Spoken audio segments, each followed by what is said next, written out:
Nosotros estamos en esta tierra temporalmente y estaremos en la eternidad con Dios de manera permanente.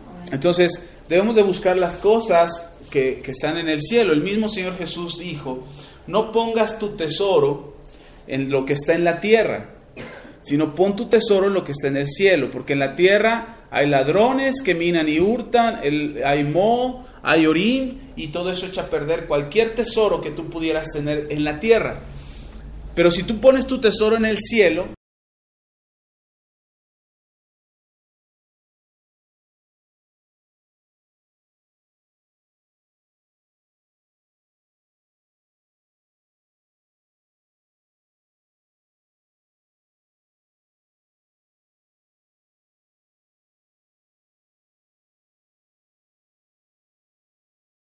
nos interesa.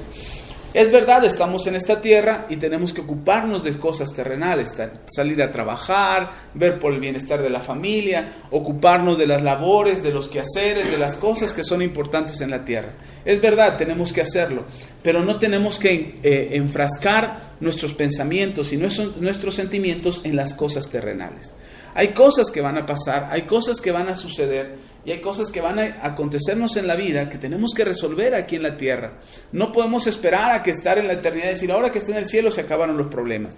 Los problemas tenemos que resolverlos aquí en la tierra y no pensar y creer que los problemas se resolverán.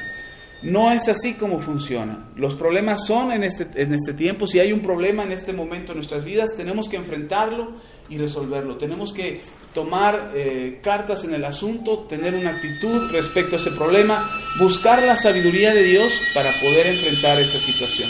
Y en base a eso, en base a lo que enfrentemos y en base a lo que tengamos enfrente, tomar las mejores decisiones. Ahora bien, lea conmigo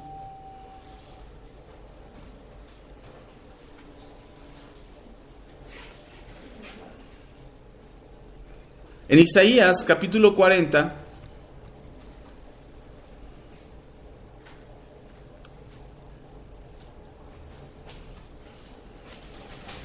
Isaías 40,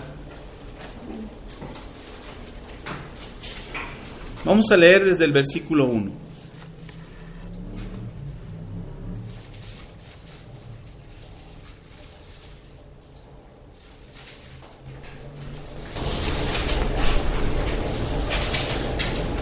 Isaías capítulo 40, versículo 1 en adelante. Dice la palabra del Señor así: Consolaos, consolaos pueblo mío, dice vuestro Dios. Hablad al corazón de Jerusalén, decidle a voces que su tiempo es ya cumplido, que su pecado es perdonado, que doble ha recibido de la mano de Jehová por todos sus pecados. Voz que clama en el desierto, preparar camino a Jehová, enderezad calzada en la soledad de nuestro Dios. Todo valle sea alzado y bájese todo monte y collado, y lo torcido se enderece y lo áspero se allane. Y se manifestará la gloria de Jehová, y toda carne juntamente le verá, porque la boca de Jehová ha hablado. Voz que decía, da voces, y yo respondí, ¿qué tengo que decir a voces? Que toda carne es hierba y toda su gloria como flor del campo. La hierba se seca y la flor se marchita, porque el viento de Jehová sopló en ella. Ciertamente como hierba es el pueblo. Séquese la hierba, marchítase la flor, mas la palabra de Dios nuestro, del Dios nuestro, permanece para siempre. El versículo 9 dice: Súbete sobre un monte alto, anunciadora de Sión.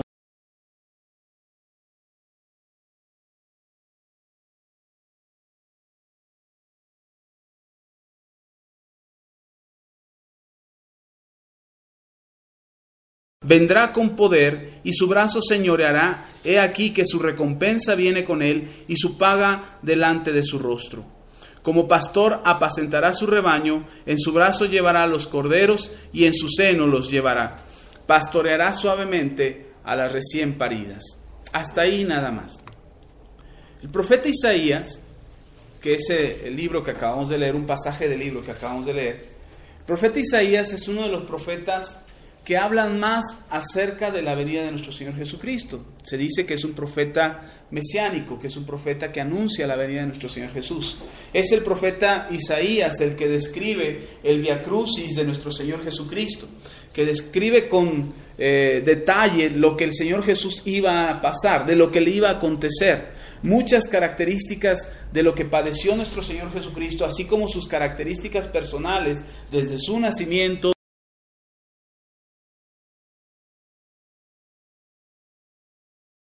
Todas esas características de nuestro Señor Jesús, el profeta Isaías las describe muchos años antes de que ni siquiera nuestro Señor Jesús naciera. Y el profeta Isaías habla proféticamente con tal autoridad acerca de la venida del Señor Jesús, que cuando viene el Señor Jesús se cumple todas y cada una de las promesas y de las palabras que el profeta Isaías habló. La palabra profética tiene tal significado para el pueblo hebreo que de hecho sus anhelos, los deseos de su corazón están plasmadas en las profecías que dieron los profetas, tanto Isaías como todos los demás. Están plasmadas ahí sus anhelos, sus esperanzas en que estas promesas se cumplan. Las promesas ya se cumplieron, pero una de las promesas que nosotros tenemos que anhelar en nuestras vidas, y por eso es importante que creamos en la palabra profética, que creamos en lo profético, es lo que Dios va a hacer con nosotros, lo que Dios ha determinado hacer con nosotros. ¿Qué es lo que Dios tiene planeado para nosotros?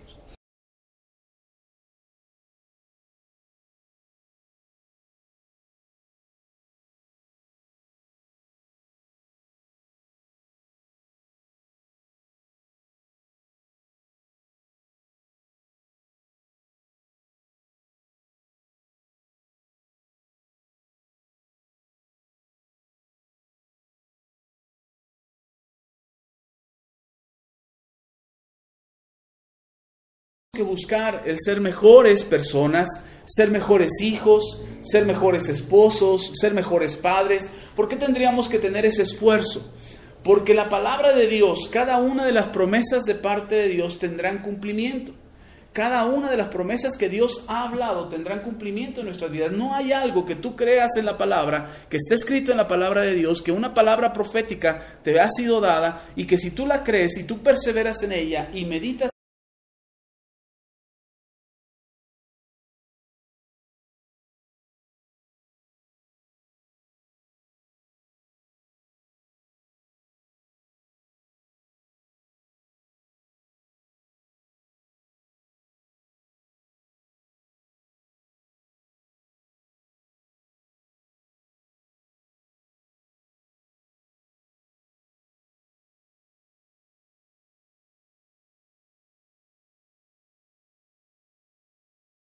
creían en las palabras que el Señor Jesús decía, los fariseos le dijeron a los romanos, ¿sabes qué? Jesús dijo que el tercer día, así es que ¿por qué no pones guardias ahí afuera del sepulcro para que no vaya haciendo que sí se vaya a levantar y al rato el pueblo se levanta contra nosotros y contra ustedes? Así es que mejor pongan guardias, o ellos mismos, los discípulos vengan, saquen a Jesús del sepulcro y digan que Jesús resucitó. Y pusieron guardias. Eso es una muestra más de que Jesús resucitó. Las guardias no iban a permitir que los discípulos se acercaran y sacaran al maestro. La indicación era que no permitieran que se acercara a nadie. Por eso no pudieron venir a ungir al maestro inmediatamente. Los muertos se ungían inmediatamente. Los muertos, una vez que morían, se embalsamaban y se ungían para que no despidieran malos olores y el proceso de putrefacción en el que entraban los cuerpos no fuera una pestilencia alrededor. Pero a los discípulos no los dejaron embalsamar a Jesús. Por eso venía María, o las dos Marías venían a ungir el cuerpo de Jesús, a embalsamarlo, a prepararlo después del tercer día. Porque no se los permitieron antes, porque no permitían que se acercaran. Porque ellos tenían miedo de que ellos fueran a sacar al maestro, al cuerpo del maestro, y después dijeran que había resucitado. Entonces, como no se pudieron acercar, cuando se acercan es que Jesús ya resucitó. Cuando se acercan es que Jesús ya no está en la tumba. Y ya los soldados romanos ni siquiera cuenta se dieron cuando el Señor Jesús se levantó de entre los muertos. ¿Por qué les digo esto? Porque aunque los escribas y fariseos no creían que Jesús fuera a resucitar el tercer día, ellos tomaron sus precauciones, porque decían, no vaya siendo que sí, o no vaya siendo que los discípulos vengan y lo saquen. Ellos tomaban una precaución. La palabra que sale de nuestra boca tiene un cumplimiento. La palabra que nosotros declaramos tiene un cumplimiento. Más la palabra de Dios. La palabra de Dios por supuesto que tendrá un cumplimiento.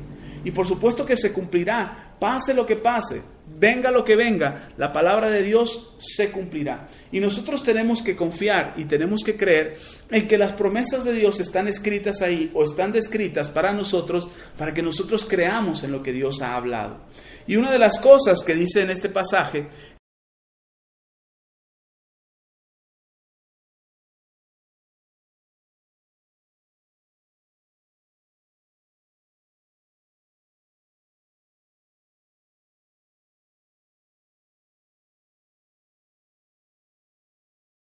los tiempos donde la flor se ve muy bonita, pero donde la flor ya se secó. Y pasarán los tiempos, y aunque pasen los tiempos, y aunque a veces esté verde la hierba, y a veces esté seca, y aunque a veces se vea bonito el panorama, y a veces no se vea tan bonito el panorama, la palabra de Dios permanecerá para siempre. Tendrá cumplimiento. Tendrá cumplimiento. Entonces nosotros tenemos una responsabilidad. Dice en el versículo 10, ahí mismo donde estamos. He aquí que Jehová el Señor vendrá con poder, su brazo señoreará. He aquí que su recompensa viene con él y su paga delante de su rostro. Lo que nosotros hagamos tendrá una recompensa de parte de Dios y tendrá una paga. Siempre, cualquier cosa que hagamos tendrá una recompensa y tendrá una paga. Por eso nosotros debemos de buscar la recompensa que viene de Dios, la paga que viene de Dios. Lo que hagamos tenemos que buscar lo que Dios puede hacer por nosotros y lo que Dios quiere hacer por nosotros. ¿Sí está conmigo? Ok. El Señor Jesús da un ejemplo de esto, de la recompensa. El Señor Jesús explica cómo es esto de la recompensa y pone un ejemplo en una de las tantas parábolas que Él da. Dice, déjeme le digo dónde dice, que se me borró la cita.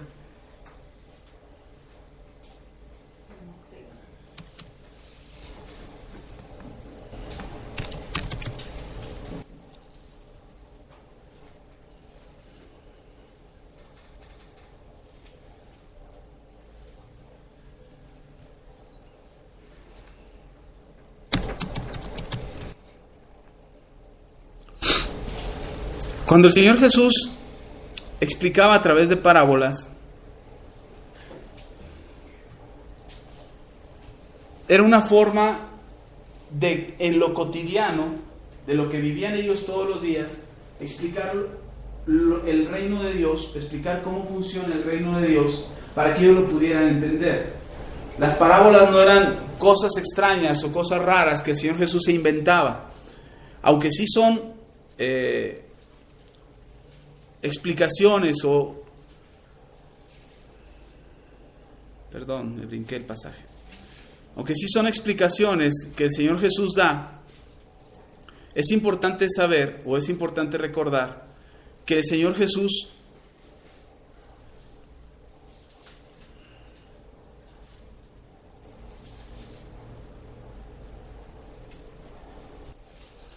daba estas parábolas para poder explicar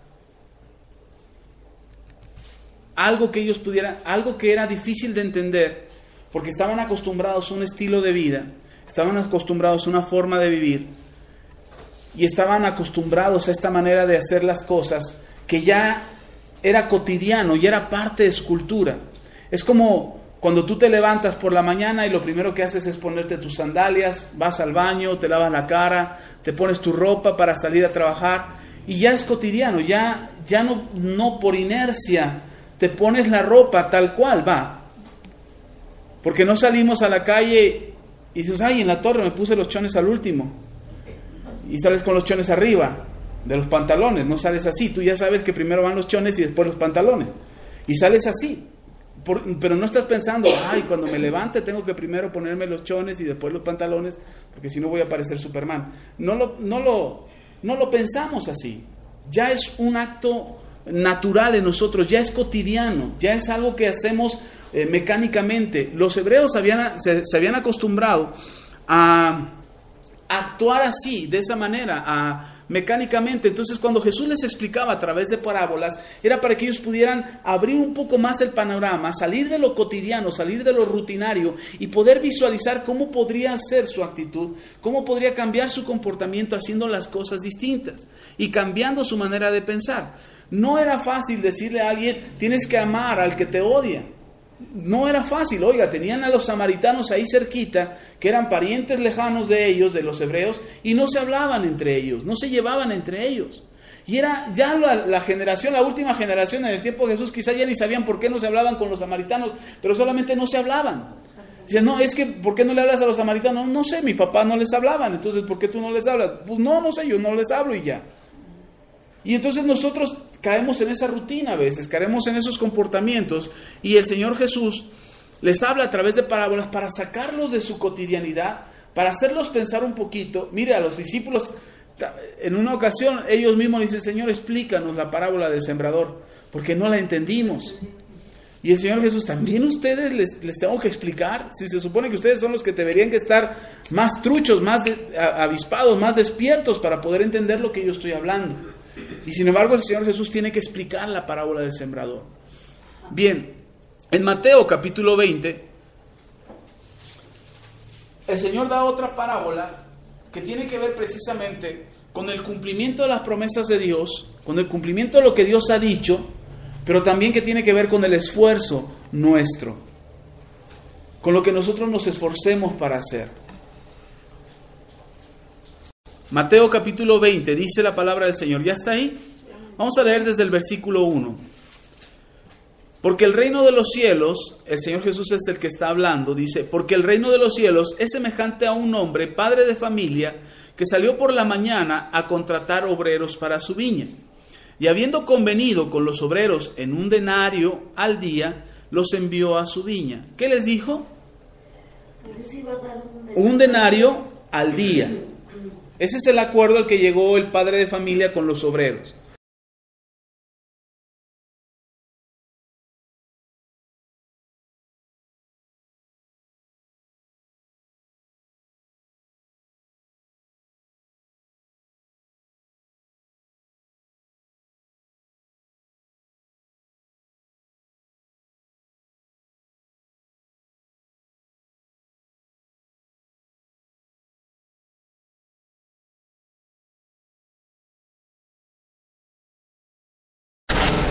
Esta parábola del Señor Jesús explica que todos y cada uno de los que hagamos algo tendremos una recompensa y un pago. Me gusta que el Señor Jesús dice en los siguientes obreros, no en los primeros, en los siguientes obreros, les dice, voy a pagarles lo que es justo. Y en los últimos también, les dice, voy a pagarles lo que es justo. Ahora, el Señor Jesús da esta parábola y explica, el primer versículo dice, el reino de los cielos es semejante a un padre de familia. Dios es nuestro Padre.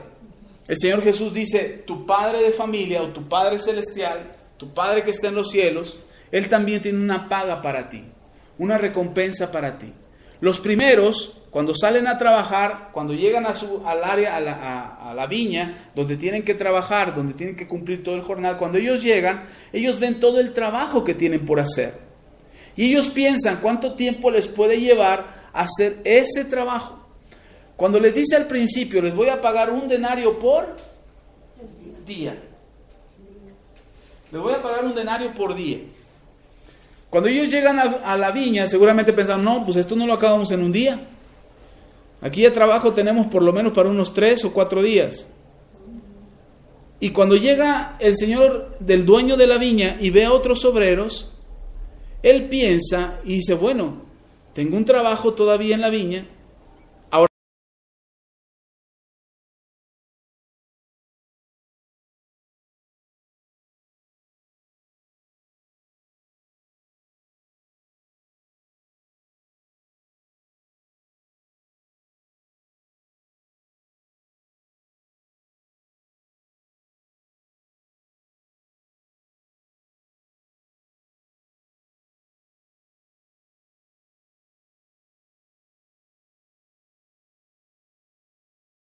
Y yo a uno de los hermanos, al hermano Toño, le preguntaba, oiga hermano, explíqueme, ¿cómo es eso de la cosecha de la uva?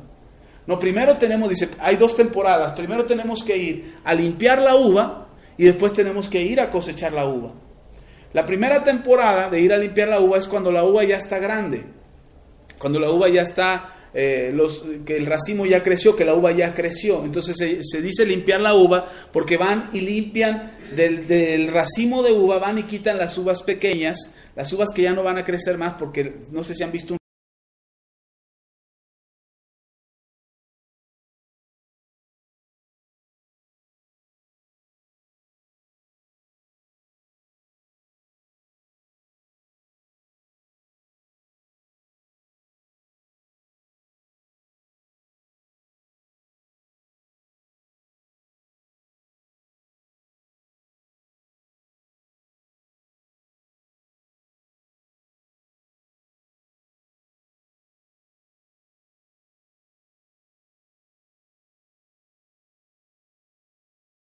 pueda crecer más todavía y madurar bien.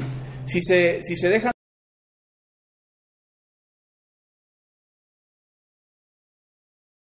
de uvas, y cuando él dejaba crecer las uvas, él dejaba los racimos, cuando los racimos crecían estaban apretadísimos, pero con uva chiquita, dulce, sabrosa, pero la uva era chiquita, bien apretado, bien, incluso la arrancabas el racimo y se sentía duro el racimo, se sentía macizo, pesado, porque estaba lleno de uvas, pero uvas pequeñas, unas apretadas, unas crecían, unas no crecían.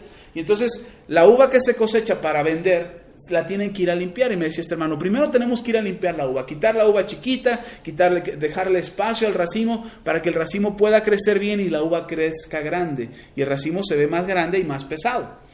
Y después, cuando ya la uva está madura, cuando ya está en el punto, decía el hermano, en el punto sazón, cuando ya está bien para cosecharse, se tiene que cosechar rápido, porque si se pasa el tiempo de la cosecha de la uva se echa a perder en el mismo racimo y ya no sirve para cosechar. Y entonces el dueño de la viña le dice, ve a sus jornaleros, a los que contrata primero, y dice, bueno, tengo la viña, puedo hacer el trabajo en menos tiempo si contrato más obreros. Y envía más obreros. Yo quiero ponerme en el papel, ahora sí me voy a poner en el papel de los primeros obreros. Llego a la viña, veo el montón de chamba que hay que hacer, y de repente a las 3 horas de estar trabajado, apurado aquí, porque hay que apurarse, hay que cosechar la uva, me llegan otros obreros. Y usted...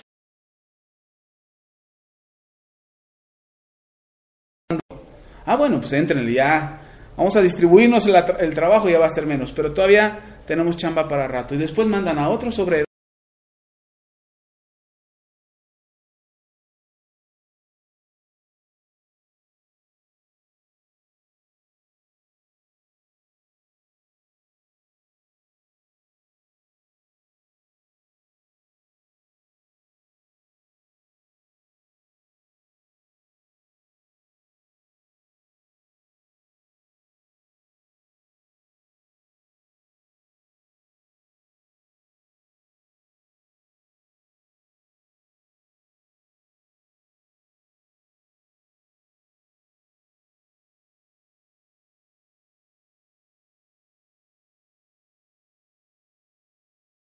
De acuerdo a la justicia mía, humana, para mí, ¿qué sería justo el pago para todos? 3, 6, 9, 12 horas más que los últimos que llegaron. Si a los otros le están pagando un denario, proporcionalmente, por lo menos a mí, me tocaban 2 denarios. Por lo menos, siendo mi justicia lo que es justo para mí. Pero para el dueño de la viña,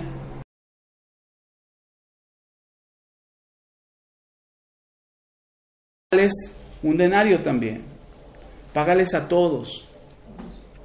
Y entonces, pero el dueño de la viña inteligentemente empieza a pagarles a los que llegaron al último, y les empieza a pagar a ellos. Yo le preguntaba al Señor y decía, ¿por qué le pagas primero a los últimos y no a los que contrataste primero? Porque la lección no sería la misma. Porque los que llegaron primero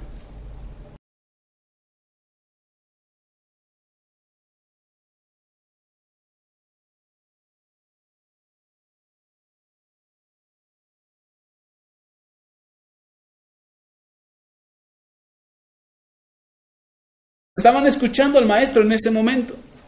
No es tanto cuánto estaba pagando el dueño de la viña. La lección es la actitud con la que uno recibe la paga de nuestro esfuerzo. ¿Con qué actitud recibimos la paga de nuestro esfuerzo? ¿Cómo es que recibimos la recompensa de lo que hicimos? Tienes que tener bien en claro, y tenemos que tener bien en claro, que todo lo que hagamos tiene una paga de parte del Señor. Tiene una paga de parte de Dios. Me gusta cómo lo dice ahí en Isaías. El profeta Isaías, ¿dónde estamos? El 40. No pierda Mateo, vamos a regresar ahí a Mateo. Pero ahí en Isaías 40, me gusta cómo lo dice el profeta, cómo Dios lo habla a través del profeta.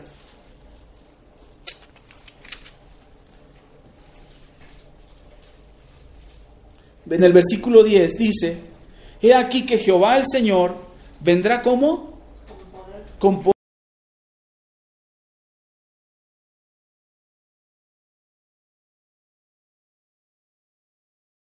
¿Dónde viene la paga?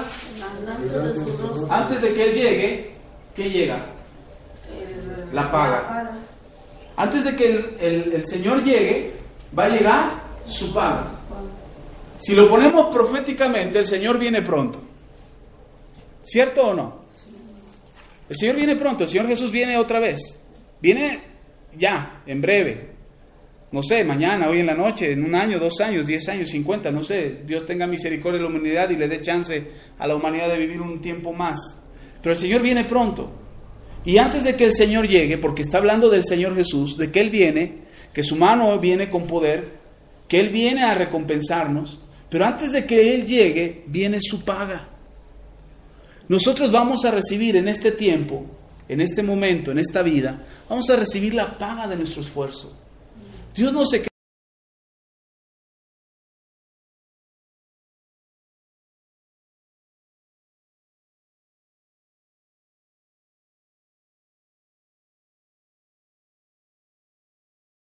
Una recompensa, eso no cabe duda.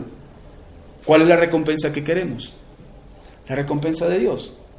De eso hablamos hace 8 días, que buscáramos las recompensas que vienen de Dios.